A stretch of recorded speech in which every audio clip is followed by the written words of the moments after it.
ज्ञानम प्रणवाहुणम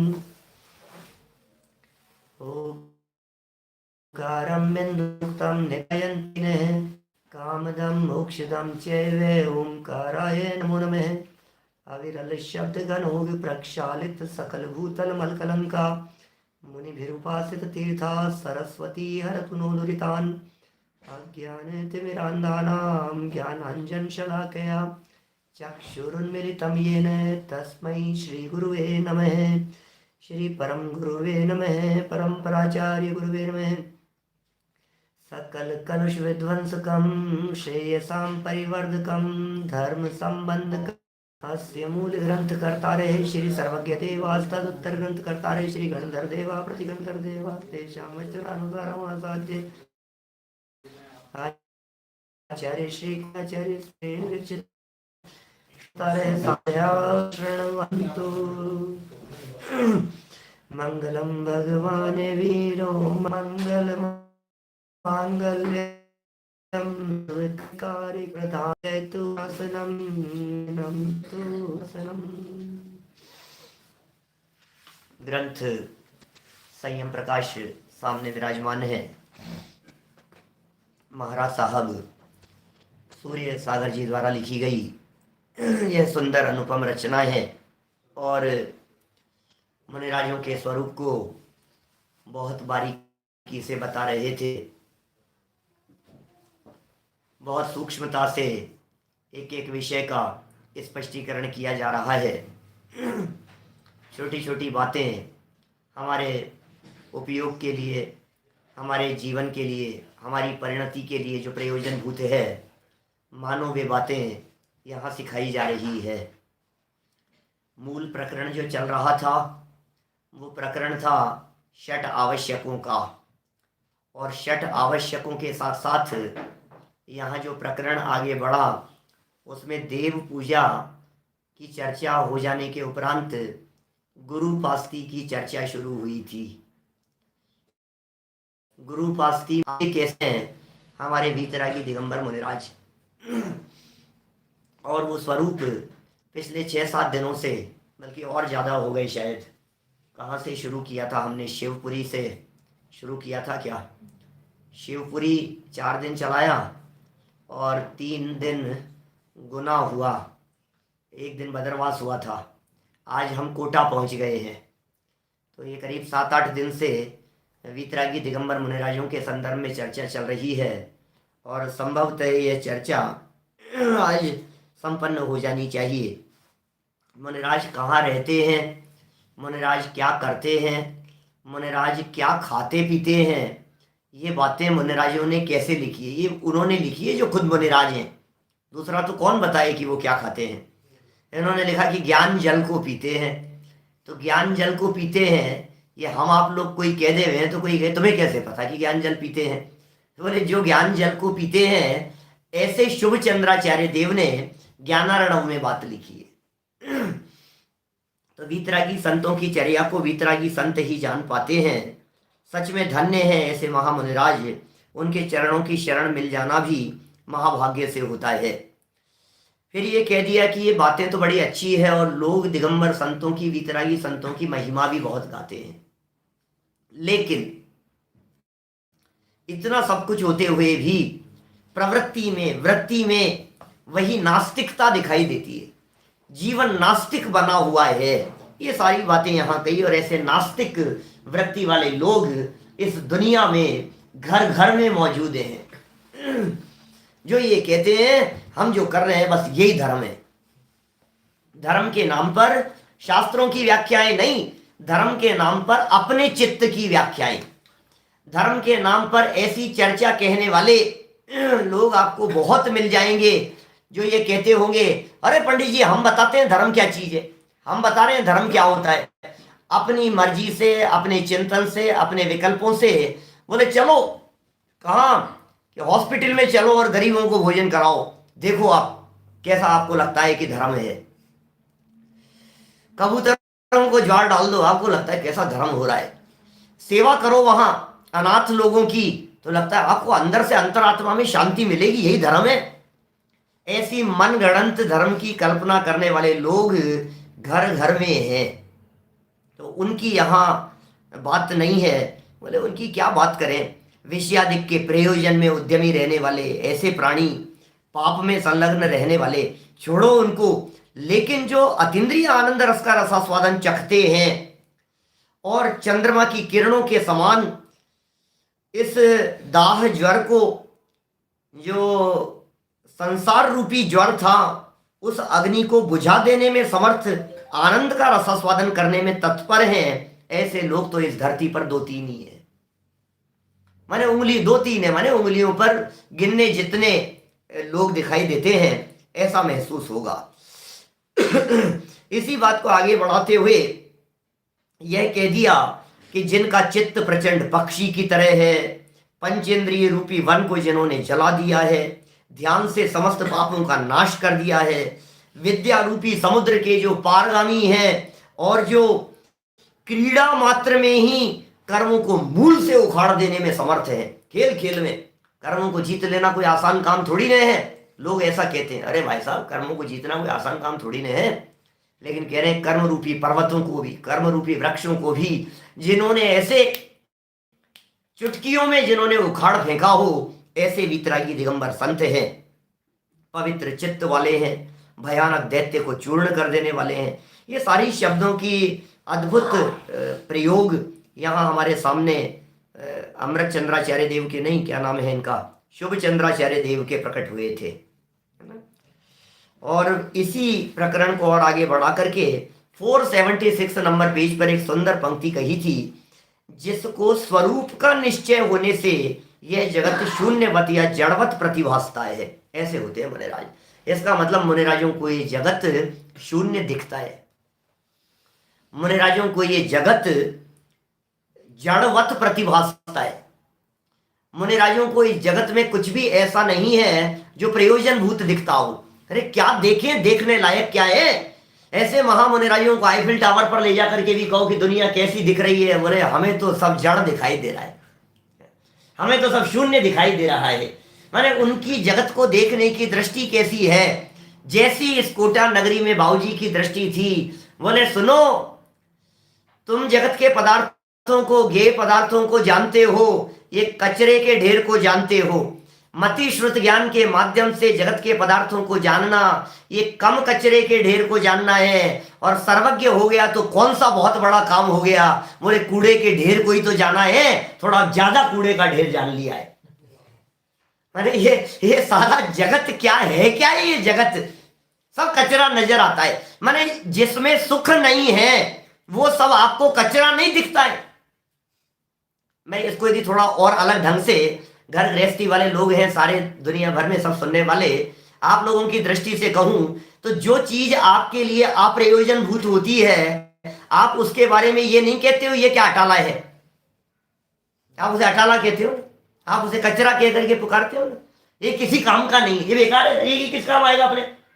जो प्रयोजन भूत दिखाई देता है, जिससे कहीं ना कहीं किसी भी रूप में कुछ अपना प्रयोजन सदता हो, कुछ काम सदता हो, उसे रखना चाहते हैं। और जिससे कोई प्रयोजन नहीं सदता हो उसे हम सोचते हैं हटाओ, हमारे किसी काम का नहीं, वो कूड़ा है। और काम में नहीं आने वाली चीज आपके घर में कूड़े की तरह स्टोर में पड़ी रहती है।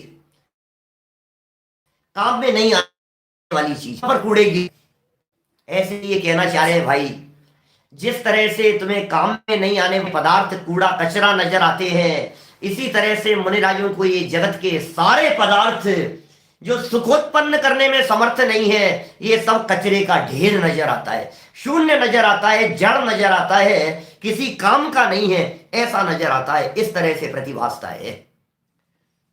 ऐसे ज्ञान समुद्र मुनि के चरण कमल की लक्ष्मी तुमको मोक्ष पद प्रदान करे, मोक्ष की प्राप्ति होवे। और भी कहा है, जरा देखिए क्या कहते हैं। सुभाषित रत्न संदो है। संजय जी भाई साहब कौन सी धुन में गाया जाता है, मैं तो बहुत सोच चुका। आपने तो चलाया था अभी थोड़े समय पहले, ये इसकी धुन समझ में नहीं आ रही। समुद्यतास्तथ तपसी जिनेश्वरोदिते सदानने मदैरपाकृता दुर्लभा जगत मुनीषु मुद्र तेरे। सुन लिया होगा हमारे साधर्मियों ने, कुछ आवाज आ गई होगी, है? हमारे संजय जी शास्त्री जेवर वालों की आवाज थी। अर्थ पढ़ता हूं मैं सीधे नीचे, है ना। जो मुनिराज तीर्थंकर भगवान के द्वारा कहे हुए अभ्यंतर तपों, फिर तप के नाम बतलाए, प्रायश्चित, विनय, वैयावृत्य, स्वाध्याय, व्युत्सर्ग और ध्यान, ये तो सब अंतरंग तप है। तथा बहिरंग तपों अनशन, अवमोदर्य, वृत्ति परिसंख्यान, रस परित्याग, विविक्त शय्यासन और काय क्लेश में प्रवृत्ति करते हैं। माने जो मुनिराज तीर्थंकर भगवान द्वारा कहे गए इन तपों में प्रवृत्ति करते हैं एवं कामनाओं से रहित होकर, माने तप में प्रवृत्ति कर रहे हैं और कह रहे हैं कामनाओं से रहित होकर, इसका मतलब कामना से रहित हुए बिना तप में प्रवृत्ति होती ही नहीं है। यदि कामना नहीं मिटी है तो वो तप नहीं है। इच्छा निरोधस तप है, कहा है ना सिद्धांत में, इच्छा निरोधस तप है, कहाँ का है? तत्वार सूत्र में है ना, धवला में है भैया। ऐसा लगता है सुनने में कि तत्वार सूत्र का सूत्र हो, इच्छा निरोधस तप है, इच्छा निरोधस तप है, नहीं, धवला में आया है।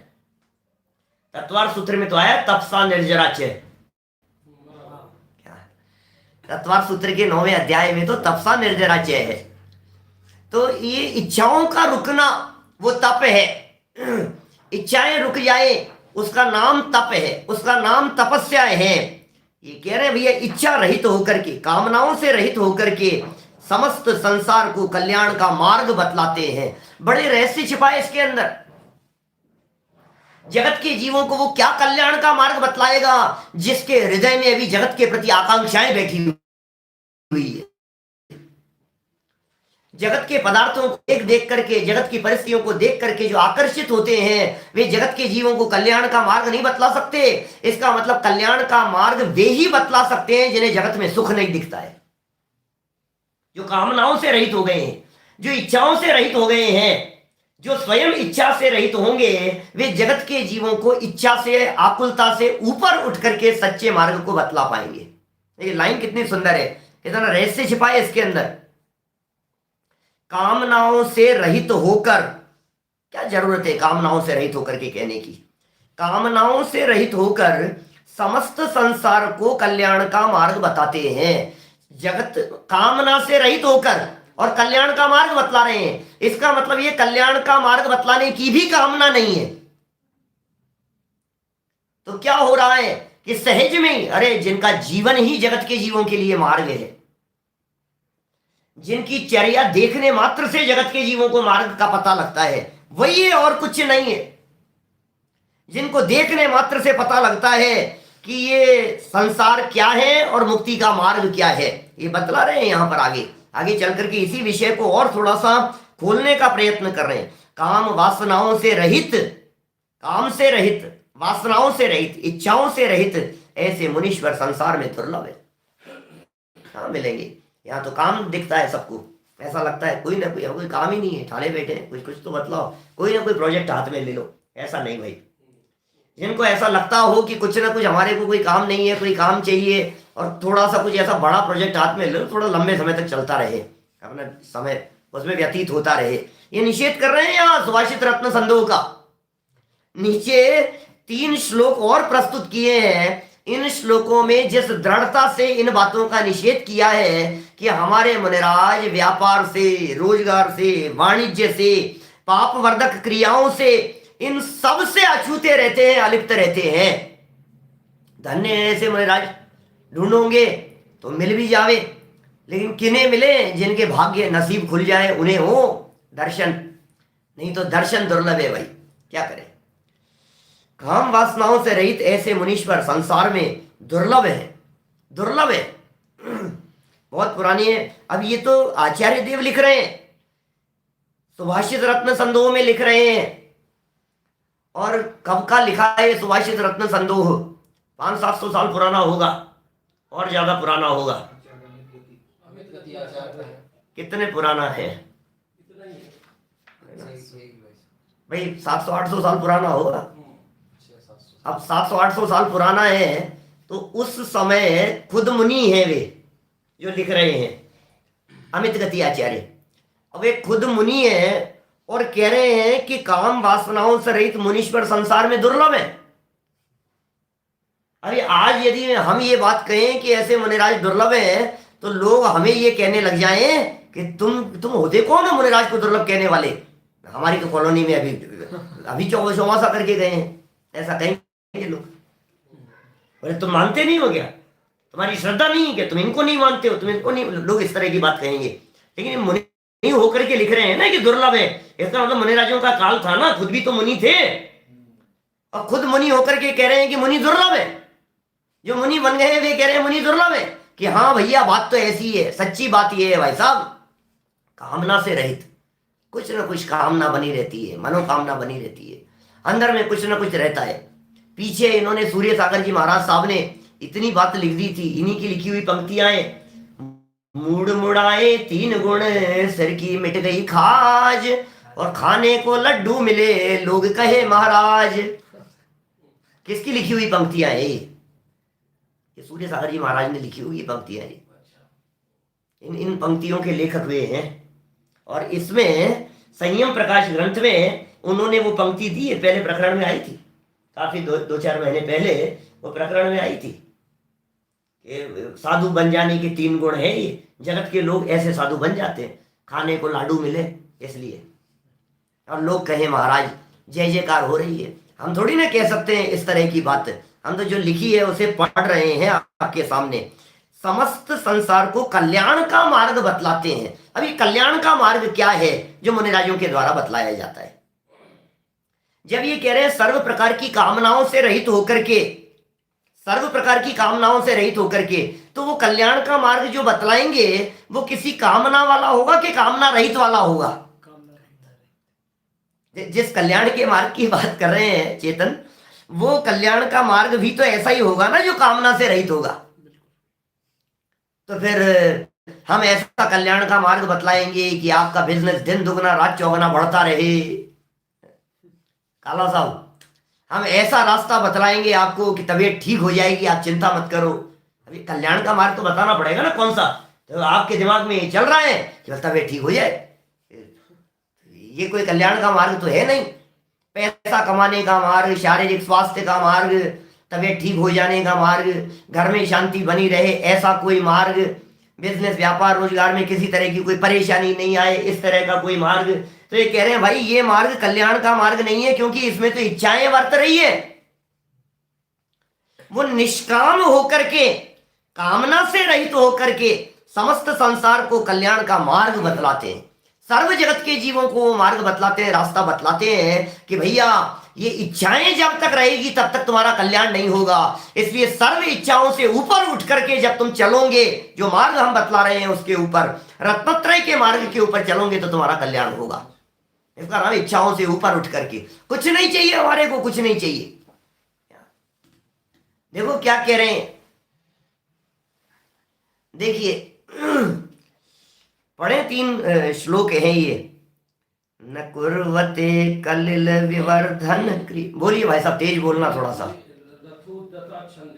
रथोदत्ता है, इसकी धुन भी ऐसी अटपटी है। हाँ अटपटी है धुन, तो सही बात है। कुर्वते कलिल विवर्धन क्रिया सदुद्दता समय संयमादिषु लतालये निखिल जन क्रिया विधौ भवन्तु मे मम हृदये कृतास्पदः नरायण क्वचन दोष दूषिता न मोहिनो भव भय भेदनोद्यता गृहीत सन्मनन चरित्र दृश्यो भवन्तु मे मनसि मुदे तपोधनः तनूताम्येव तपोव्रतानि ये दयान्विता ददति समस्तनम्रते चतुर्विधो विनय परायणे सदा दहन्ति ते दुरित वनानि साधवः।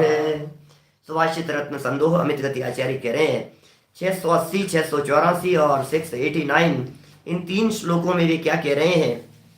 जो मुनिराज पाप वर्धक क्रियाएं नहीं करते, कौन से मुनिराज को धन्य कह रहे हैं, जो मुनिराज पाप वर्धक क्रियाएं नहीं करते।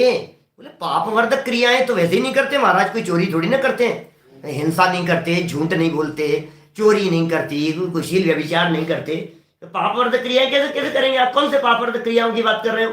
तो देखो लिख रहे हैं यहाँ, पाप वर्धक क्रियाएं नहीं करते, और साथ में कह रहे हैं शम दम, शम माने शांति, दम माने इंद्रियों का दमन, और संयम दो प्रकार का है, एक प्राणी संयम तथा इंद्रिय संयम में तत्पर हैं, और सांसारिक कृषि, वाणिज्य आदि व्यापार एवं क्रियाओं से दूर रहते हैं।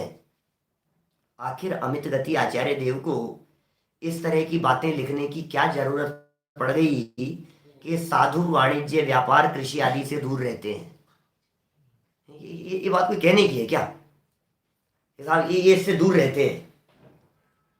मैंने ये कोई व्यक्ति यदि इस तरह की बात लिख रहा है, जैसे उटपटांग बात होती है ना, मैं इस तरह की बात कहूं, प्रवचन करते करते आपको रोटी नहीं खानी चाहिए, लड्डू नहीं खाते रहना चाहिए, तो इसका मतलब क्या हुआ कि किसी को देखा होगा प्रवचन करते करते लड्डू खाते खाते और प्रवचन कर रहा है, मतलब ऐसी ऐसी उटपटांग बात हो गई ना। ये तो ये कह रहे हैं कि भाई वो मुनि होकर के वाणिज्य व्यापार आदि नहीं करना चाहिए, तो इसका मतलब लगता है हाँ उस समय क्या है, भट्टारक युग प्रारंभ हो गया। हाँ धीरे धीरे ऐसा ही लगता है। और वे साधु कहलाते थे, अपने आप को साधु कहलवाते थे, व्यापार करते थे, कुछ न कुछ लेन देन करते थे, हिसाब किताब रखते थे, खेती बाड़ी आदि संभालते थे, उनका पैसा वगैरह संभालते थे, कुछ न कुछ इस तरह की कुछ बातें रही होगी, इसलिए इस तरह की बात इनको लिखनी पड़ी है यहाँ कि वे मुनिराज कैसे होते हैं। मुनिराज कृषि नहीं करते, सांसारिक कृषि, वाणिज्य आदि व्यापार वगैरह ही है, एवं क्रियाओं से दूर रहते हैं। वे मुनिराज हमारे हृदय में विराज रहे हैं, हमारे हृदय में विराज रहे हैं। ऐसा देखो तो सही, जितेंद्र जी साहब, सूर्य सागर जी महाराज ने देखा होगा नहीं, ये तो अमित गति आचार्य ने देखा होगा की बात चल रही है, क्योंकि ये तो सुभाषित रत्न संदोह का अर्थ लिखा जा रहा है। ये कोई सूर्य सागर जी महाराज थोड़ी ना कह रहे हैं कि व्यापार नहीं करना चाहिए मुनिराज को, ये बात तो अमित गति आचार्य ने लिखी है ना, उसे कोट कर रहे हैं यहाँ पर। इसका मतलब 500-700 वर्ष पहले कुछ इस तरह की दुष्प्रवृत्ति चालू हो गई होगी, कुछ शिथिलाचार का प्रवर्तन लगा होगा धीरे धीरे, तो उसके निषेध में इस तरह की बातें कहने लगे। जो मुनिराज पाप वर्धक क्रियाएं नहीं करते। अब कौन कौन सी क्रियाएं ऐसी हो सकती है जिनमें पाप बढ़ता हो?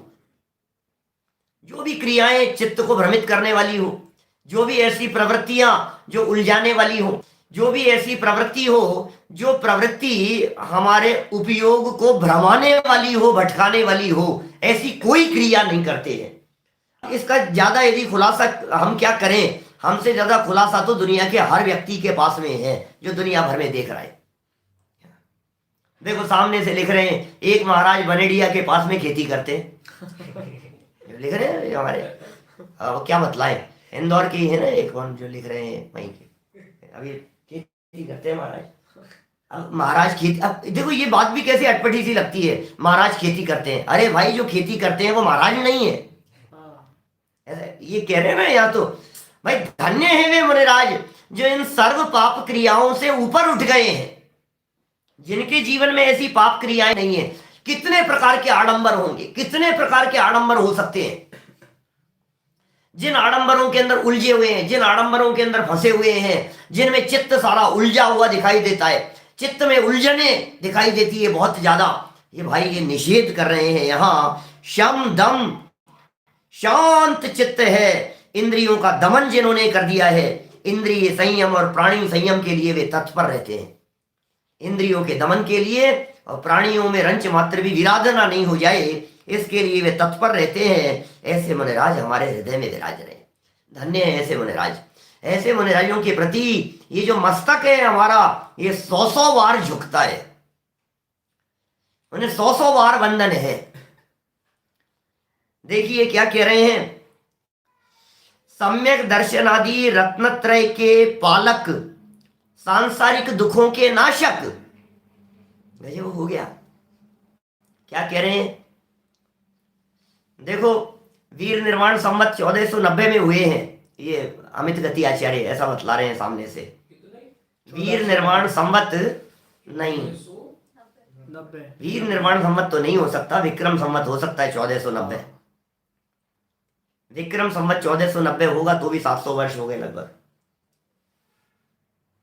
वीर निर्माण संवत 1490 तो मान ही नहीं सकते हम, क्योंकि वीर निर्माण संवत 1490 मानने का मतलब हाँ हो सकता है, सही तो है। हाँ सही है, सही है, ज्यादा है, हाँ सही है। 1000 साल हो गए इसका मतलब, 1000 साल पुराने हो गए, ठीक है, तो 1000 वर्ष पुराने हो गए। अब ये सांसारिक दुखों के नाशक, अब ये भी बड़ा गजब का है। हाँ, गुणभद्र स्वामी भी उसी काल में हुए लगभग, हाँ। आत्मानुशासन जिन्होंने लिखा। ये विक्रम संवत 1020 लिख रहे हैं अजमेरा जी, विक्रम संवत 1020 को वही काल हो गया लगभग। तो यहाँ ये मेरे को एक बड़ा अटपटा सा लग रहा है और मजा भी आ रहा है देखने पर। सांसारिक दुखों के नाशक, तो दुख भी सांसारिक और पारमार्थिक कुछ अलग अलग होते हैं क्या? सांसारिक दुखों के नाशक, तो सांसारिक दुखों के तो नाशक हैं, और कोई दूसरे प्रकार के भी दुख होते हैं कोई? सांसारिक दुख कह करके क्या कह रहे हैं? संसार के दुख, ऐसा संसार के दुखों के नाशक। अरे दुख तो एक ही प्रकार का है, जहां भी है वो दुख अज्ञानता का दुख है, मोह का दुख है, मिथ्यात्व का दुख है। दूसरे प्रकार का तो दुख होता ही नहीं है। दुख का भी कोई प्रकार होता है क्या? दुख के तो बहुत सारे प्रकार है भाई साहब। सर दुखने पर दुख, और बेटे पलट करके जवाब दे देंगे, बच्चे पलट करके उस बात का दुख, शारीरिक दुख, मानसिक दुख। दुख तो बहुत प्रकार के सांसारिक नहीं भाई, वो बात नहीं है। ये कह रहे हैं जो भी आपको दुख है संसार दशा में, उस सर्व प्रकार के दुखों के यदि कोई नाशक हैं तो वे होते हैं मुनिराज। दुखों के नाशक क्या होते हैं? मुनिराज का तो जीवनचर्या ऐसी होती है जिन्हें देखने मात्र से संसार के दुख नष्ट हो जावे, देखने मात्र से संसार के दुख मिट जावे। जुगल जी बाबूजी साहब ने इसी धरातल पर बैठ करके, यहाँ तो नहीं लेकिन वो तो उन्होंने ट्रेन में लिखी थी रचना। ट्रेन में सोनगढ़ से आते समय, सोनगढ़ से लौटते समय उन्होंने ट्रेन में देवशास्त्र गुरु पूजन लिखी थी। लेकिन यहाँ आकर के जरूर उसका संपादन किया होगा इस धरती पर बैठ करके। और उसमें उन्होंने पंक्तियां लिखी है, हे गुरुवर शाश्वत सुख दर्शक, यह नग्न स्वरूप तुम्हारा है। कितना स्पष्ट कर दिया। हे गुरुवर माने मुनिराज होते कैसे हैं? होते कैसे हैं साहब मुनिराज? बोले शाश्वत सुख को दिखाने वाले होते हैं। कैसे दिखाते हैं शाश्वत सुख को?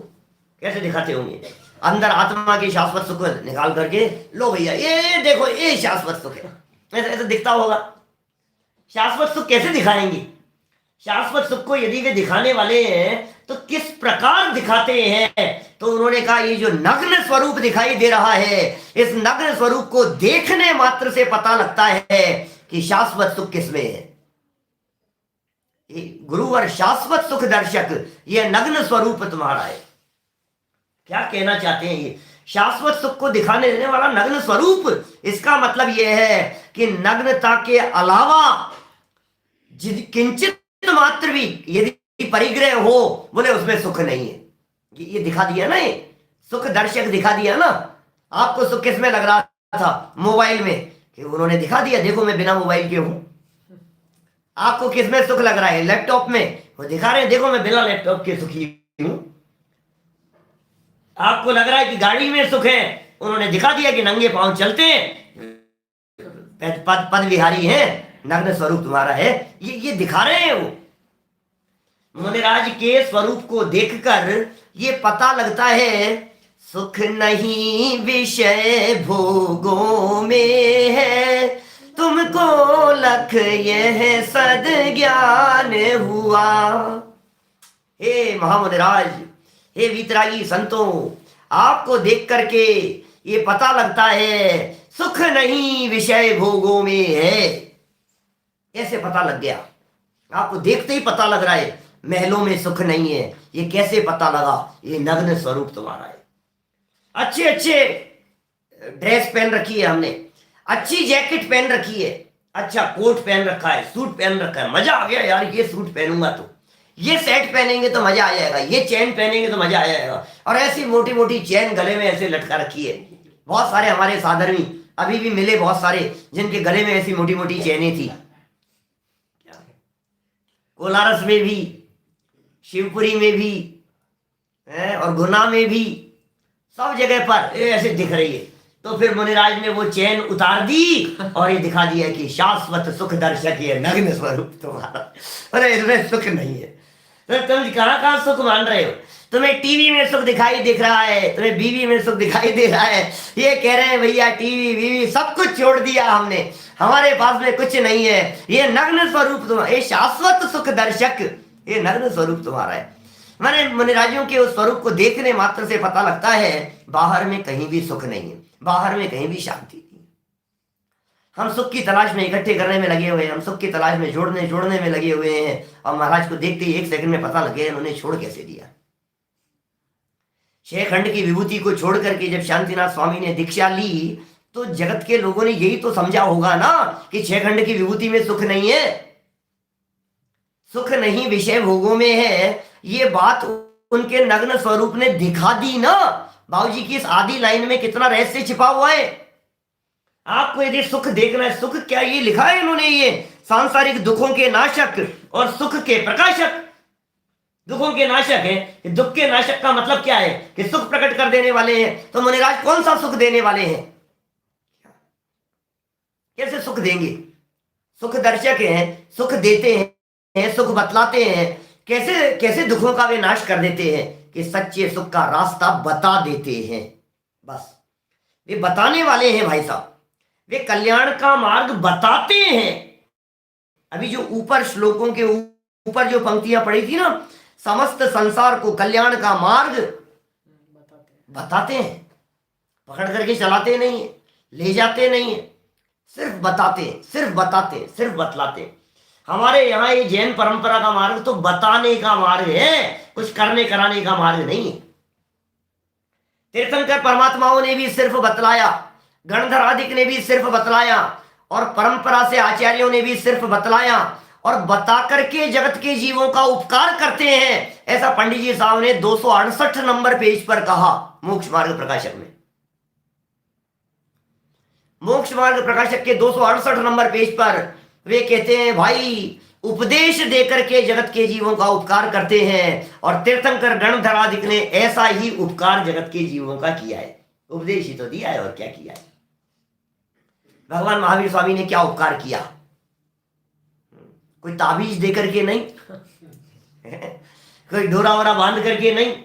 बोले हम तो उपकार का मतलब ही यही होता है, उपदेश। बोले यार तुम क्या खिला तो रहे नहीं हो, अच्छा पंडित जी अब आप आना आप हमारे घर पे, हम आपको बस उपदेश ही खिलाएंगे।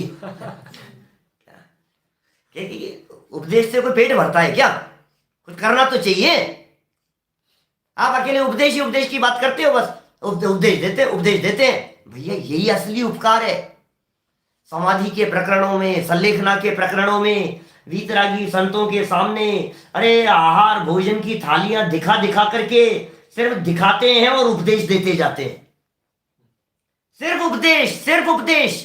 एकमात्र यही तो है, अनंत बार खाया है और क्या खाना बाकी रह गया है, अनंत बार भोगा है, क्या भोगना बाकी रह गया है। ये सब बातें दिखाते हैं उनको। भाई साहब क्या बतलाएं, मुनिराजों के स्वरूप को देखने मात्र से हृदय प्रफुल्लित हो जाता है। ऐसा लगता है कि ये तो कुछ अद्भुत व्यक्तित्व है। इस धरती के आश्चर्य हैं दिगंबर मुनिराज, इस पंचम काल के आश्चर्य। इस धरती की शोभा दिगंबर मुनिराजों से है, वीतरागी संतों से है, वे धरती की शान है। अरे यदि इस दिगंबर मुनिराज इस धरती पर न होवे तो देव लोग उतर करके क्या करने के लिए आए इस धरती पर। मुनिराज चलते फिरते तीर्थ हैं, मुनिराजों के चरण वंदन करने के लिए स्वर्ग के देव उतर करके चले आते हैं। चतुर निकाय के देव उनकी वंदना के लिए आते हैं। जगत में जितने तीर्थ आपको दिखाई देते हैं वे तीर्थ इसलिए तीर्थ बन गए हैं क्योंकि वहां बैठ करके दिगंबर मुनिराजों ने साधना की है। असली तीर्थ तो रत्नत्रय के धारी मुनिराज है, सिद्धों की श्रेणी में आने वाला जिनका नाम है अद्भुत ऐसे महामुनिराज, रत्नत्रय के पालक।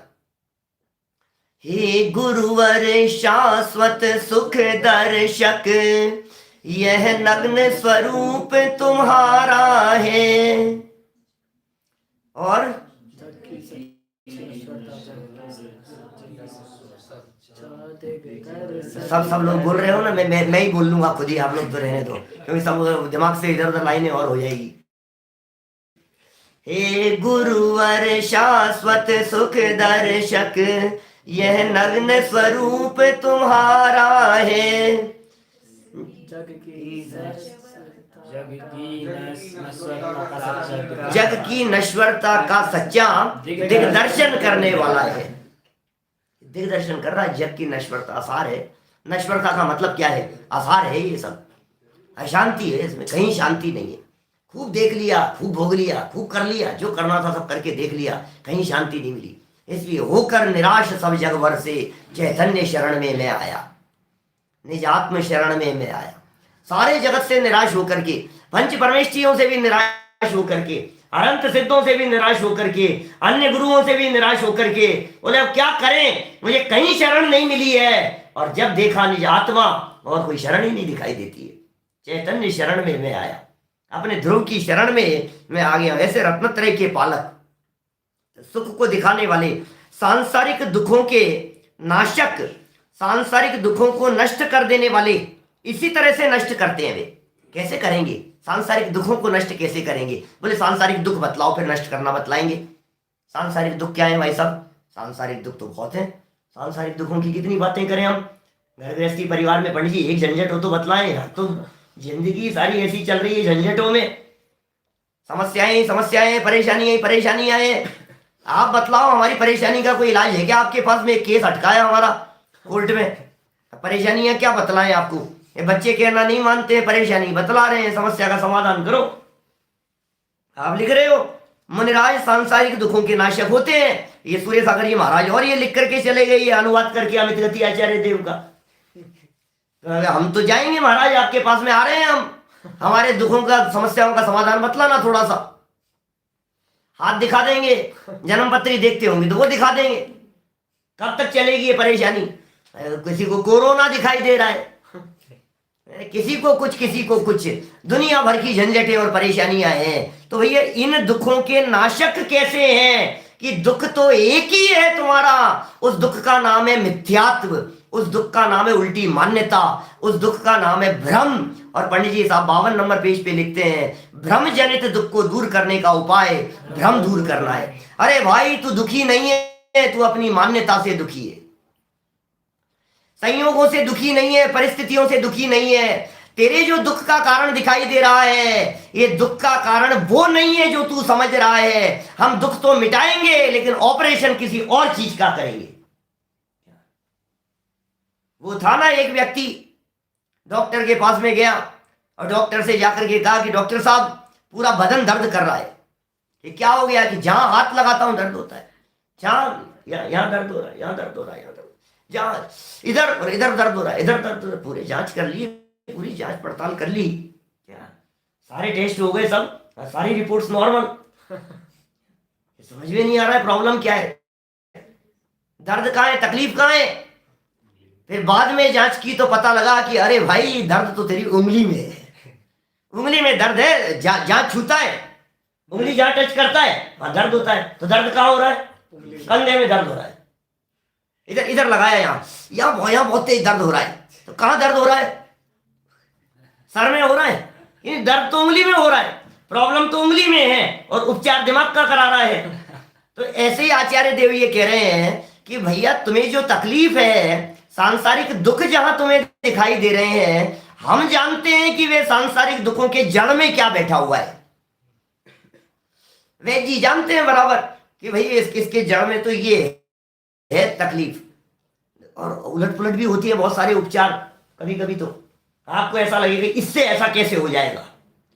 सर में दर्द हो रहा है और उंगलियों के ऐसे एक्यूप्रेशर में ऐसे पॉइंट दबाते हैं ना, यहाँ का पॉइंट दबाया और यहाँ का सर दर्द ठीक हो गया। हार्ट का ब्लॉकेज था और इधर की कोई नस दबाई और इधर इधर तकलीफ दूर हो गई। ये होता कैसे है? बोले वो जानते हैं उसका कनेक्शन कहाँ है। ये जो बच्चे तुम्हें दुख का कारण दिखाई दे रहे हैं, तुम्हारे दुख का कारण मिथ्यात्व है। तो फिर अब समझ में आ गई होगी आपको बात। सांसारिक दुखों के नाशक मतलब सर्वेंट की बहुत परेशानी है यार, यहाँ तो कोई अच्छा सर्वेंट नहीं मिल रहा है। जब मिट जाएगी ना समस्या, महाराज दिला देंगे ना, अरे महाराज आप तो बहुत जगह घूमते हो, कोई अच्छा कोई आदमी हो तो दिला थोड़ा ऑफिस के लिए, व्यवस्थाएं संभालने के लिए, कोई कोई कोई व्यवस्था कर देना थोड़ा सा। मैं तो कल परसों तो कहा था, लोग तो ऐसे ऐसे भी हैं जो अपनी बच्ची के लिए लड़का पूछने लगे हैं, महाराज आप बहुत जगह घूमते हैं, कोई अच्छा लड़का मिले तो बता देना, कोई अच्छा रिश्ता बता देना महाराज। आपसे ज्यादा अच्छा और कौन बताएगा, आप तो जगह जगह जाते हो, समाज में घूमते हो, और कौन बतलाएगा। जब हम जैसे पंडितों से पूछते हैं तो महाराज से क्यों नहीं पूछेंगे। अरे भाई, सांसारिक जीवों के संपर्क में आना मात्र खराब है, खोटा है क्या, इतना खोटा है, काजल की कोठरी है, रहना नहीं चाहते, गृहस्थों के बीच में आना नहीं चाहते। जितना इनसे संपर्क दूर का बना करके चलो उतना अच्छा है। अरे संपर्क दूर का क्या, संपर्क ही क्यों बनाना गृहस्थों के साथ में। संपर्क न हो जाए इसलिए तो 3 दिन 5 दिन 7 दिन के अंदर जगह बदलते रहते हैं। संपर्क न हो जाए इसलिए हमें लगता है संपर्क बना रहे, संपर्क बना रहे। कैसे संपर्क बना रहे। ये सांसारिक दुखों के जो नाशक हैं, इसका मतलब ये ऐसा उपदेश देंगे तुम्हारे को कि तुम्हारे जो सारे पत्ते झड़ जाएंगे, ऐसे मिथ्यात्व के ऐसा उपदेश देंगे। इसका नाम है सांसारिक दुखों के नाशक है। सम्यक दर्शन आदि रत्नत्रय का तो पालन करते हैं और जगत के जीवों के सांसारिक दुखों के नाशक हैं। देखो, इष्ट वस्तु में राग रहित, अनिष्ट वस्तु में द्वेष रहित तथा मोह और अज्ञान से दूर। 3 तरह की बातें आ गई इसमें, दर्शन मोह, चारित्र मोह और अज्ञान, और तपस्वी कह करके चारित्र ले लिया, माने श्रद्धा ज्ञान चारित्र सब तरह की बातें आ गई। इष्ट वस्तु में राग और अनिष्ट वस्तु में द्वेष, तो राग द्वेष चारित्र मोह की बात हो गई, तथा मोह कह करके दर्शन मोह की बात हो गई, तो श्रद्धा और चारित्र की बात हुई। और अज्ञान कह करके, अज्ञान से दूर कह करके ज्ञान की बात हो गई। इसका मतलब ज्ञान, श्रद्धा और चारित्र से जो संपन्न है उसका नाम है रत्नत्रय से संपन्न, रत्नत्रय के पालक मुनिराज। तो इनसे जो दूर हैं, इष्ट वस्तु में राग से दूर हैं, तो इष्ट वस्तु में राग से दूर हैं, इष्ट वस्तु में राग से रहित हैं, तो कोई वस्तु इष्ट तो होगी कि वस्तु ही इष्ट नहीं है, वस्तु ही अनिष्ट नहीं है। तो उनसे रहित होकर मोह और अज्ञान से दूर होने वाले ऐसे तपस्वी जन हमारे मन में हर्ष उत्पन्न करे। ऐसे तपस्वी जनों को देख करके मन में हर्ष उत्पन्न होता है।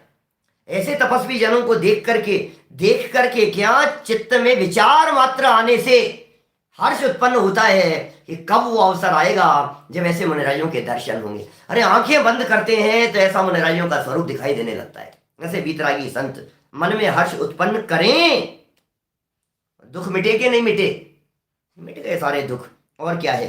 अब जब सारे दुख मिट जाएंगे तो फिर अंत में कहते हैं ये उनकी विनय के संदर्भ में, जो दयालु मुनिराज प्राणियों को मोक्ष पद की प्राप्ति के निमित्त भूत, मुनिराज दयालु हैं, वे दया कर रहे हैं कि मुनिराज दयालु हैं, कि दया तो अच्छी बात नहीं है, दया तो नहीं करना चाहिए, दया तो शुभ भाव है, और करुणा भाव ये सब मोह के ही चिन्ह है।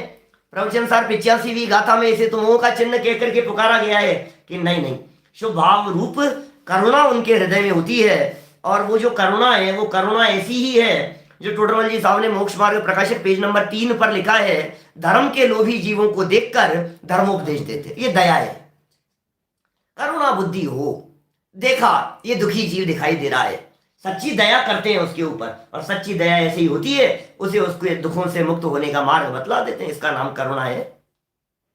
यही कहा देखो, दयालु मुनिराज प्राणियों को मोक्ष पद की प्राप्ति के निमित्त भूत नियम, तप और व्रत रूप धार्मिक क्रियाओं का उपदेश करते हैं। दयालु मुनिराज उपदेश करते हैं, इसका मतलब दया करने का अर्थ उपदेश देना किया है कि साहब इनके ऊपर दया करो थोड़ी सी। तो कैसे दया करें, कैसे दया करें बताओ? तो बोले इनको व्रत दिला दो, ये दया है। प्रवचन सार में जो करुणा और दया मोहि के चिन्ह लिखे हैं, उसका अर्थ क्या है? वो एक तन्मयता के अर्थ में ही है, उसमें अटकने के अर्थ में है। दर्शन मोह रूप हो जाएगा वो, माने यदि उसमें आसक्ति हो जाएगी उस करुणा भाव में, करुणा भाव में धर्म मान लिया तो वो मोह रूप हो गया, है ना? मतलब यही अर्थ निकलेगा, और तो क्या हो सकता है इसी तरह का। क्योंकि यही कुंदाचार्य देव अन्यत्र करुणा भाव को धर्म कह रहे, अन्य दूसरे स्थानों पर माने अष्टपाहुड़ की पंक्ति है धम्मो दया विशुद्धो, ये कुंदाचार्य देव का वचन है अष्टपाहुड़ का। वो कह रहे धम्मो दया विशुद्धो, एक तरफ कह रहे हैं धर्म दया से विशुद्ध होता है, और दूसरी तरफ कह रहे हैं कि करुणा भाव मोह का चिन्ह है, और धर्म को दया से विशुद्ध कह दिया गया। तो फिर कहीं ना कहीं तालमेल तो बिठाना पड़ेगा ना दोनों वचनों में, अनेकांतिक दृष्टिकोण से, तो ऐसे ही बनेगा। देखिए यहाँ लिखा, जो दयालु मुनिराज भी दयालु हैं और दया है उनके हृदय में, इसलिए प्राणियों को मोक्ष पद की कारणभूत बात बतला दी। ये दया है, इसका मतलब जगत के जीवों को मोक्ष मार्ग का उपदेश दे करके उन पर दया करते हैं, ग्रंथ लिख करके दया करते हैं, मुक्ति का मार्ग बतला करके दया करते हैं, सच्चे सुख का मार्ग बतला करके दया करते हैं, रत्नत्रय का मार्ग बतला करके दया करते हैं। ये होती है दया।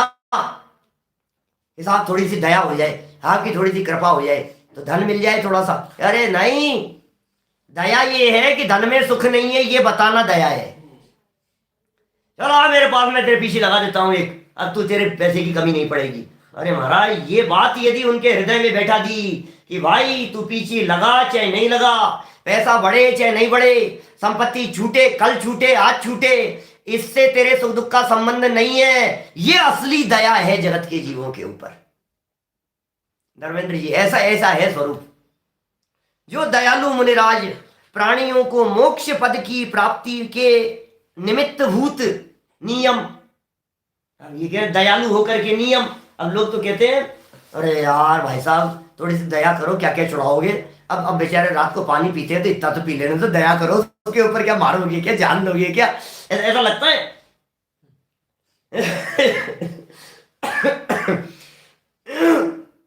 आचार्य देव कह रहे हैं भाई अभिनव जी, आचार्य देव कह रहे हैं यहाँ पर दया का अर्थ क्या है, नियम दिलाना दया है। और इसको ये लगता है कि ज्यादा नियमों में मत बांधो, दया करो। बात ही उल्टी हो गई। मोक्ष पद की प्राप्ति के निमित्त भूत नियम, कौन से नियम जो मोक्ष पद की प्राप्ति के निमित्त भूत हो? यदि ऐसे नियमों की बात करूं तो मैं ये कह सकता हूं, ऐसे मोक्ष पद की प्राप्ति के निमित्त भूत माने रत्नत्रय की प्राप्ति के निमित्त भूत नियम कौन से होंगे? रात्रि भोजन त्याग। रत्नत्रय की प्राप्ति के निमित्त भूत नियम होगा स्वाध्याय। रत्नत्रय की प्राप्ति के निमित्त भूत नियम होगा प्रतिदिन 2 घड़ी बैठ करके सामायिक, प्रतिदिन 2 घड़ी बैठ करके वस्तु स्वरूप का विचार।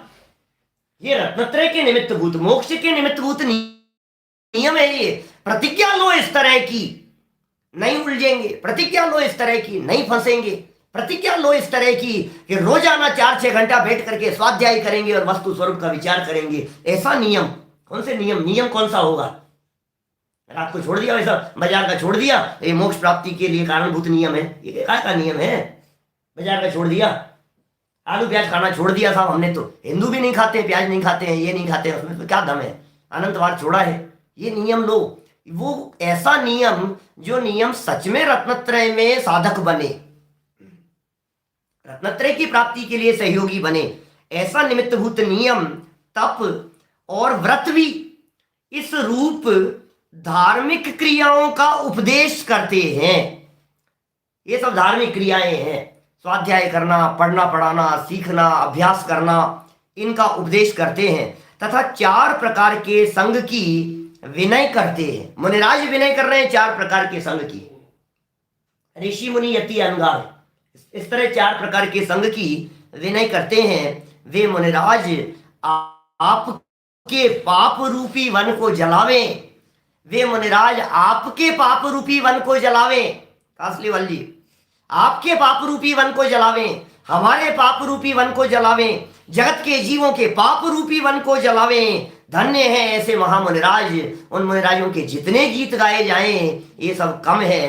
तो इस तरह से थोड़ी बहुत चर्चा यहाँ मुनिराजों के स्वरूप के संदर्भ में की है।